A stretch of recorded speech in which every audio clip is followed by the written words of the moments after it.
welcome back to the Blissful Badger, Badger Blog, episode 25.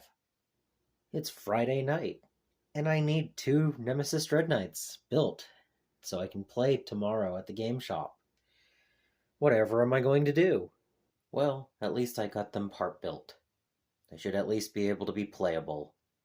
I had planned a game, Grey Knights vs. Grey Knights, for next weekend, but my opponent was able to move his schedule up a week. This, of course, meant I need to build my Dreadknights. I brought all of my Grey Knight models and built a list while I was there. This alone took almost an hour. I played as the Sword Bearers, and for ease of Grey Knight rules learning, we played in the Tide of Convergence the whole game. I tried to mirror match his army as much as I could, but I only had 2 Dreadknights to his 3, and I had 3 Razorbacks instead of a Land Raider. So to balance it out, my 2 Dreadnoughts I made venerable to his regular ones. I really don't think Razorbacks are an equivalent to a Land Raider, and nothing beats a 3rd Dreadknight. I ran one as a Grand Master in Dreadknight armor. I knew we were going to be fighting close combat a lot, so I made sure to put flamers on both of my Dreadknights. If I was playing something different, I probably would have put the longer range weapons instead of the flamer. And I brought hammers, even though one of them probably would have been better off with a sword. He was actually surprised at one point where I took and punched them with the fist instead of using the hammer. He had never played a Grey Knight player before, and I was coming in fresh, so I didn't have any preconceived battle plans. And I did a few things that he wasn't expecting, and I hope he learned a little bit from that and implements them later on in his own games.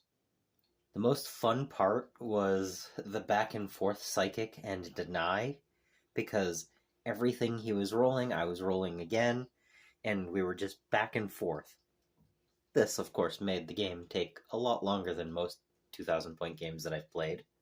We stopped playing after 3.5 rounds. It was going into my 4th round, and I was going to be down about 5 points at the time, but my apothecary was ready to charge his servitors and take his backfield objective, which would have scored me 5 points on turn 5 and prevented him from scoring 3 points on his turn. It could have gone either way, but it was also already 5 hours in because of all the psychic and me learning an army, and we decided to call it. It was a good training mission, and Drago and Crow decided to meet and have a battle. Overall, I'm really looking forward to playing the Grey Knights again. The best part was having an army that I've never played before actually got to be fielded. And it always feels good when you can bring your toys to the table.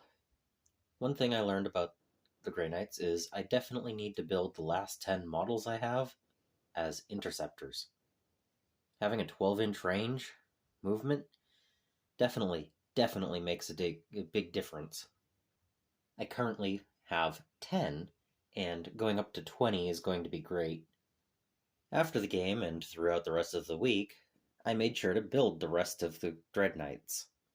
I still need to go prime them so that I can paint them in sub-assemblies before I glue them all together, but this is all the options all ready to prime. And even though I enjoyed the break from Tyranids while I was working on the Grey Knights, I still needed to work on the Tyranids to hit my goal. So, I finished up 28 more spore mines, and I really do like this new paint style.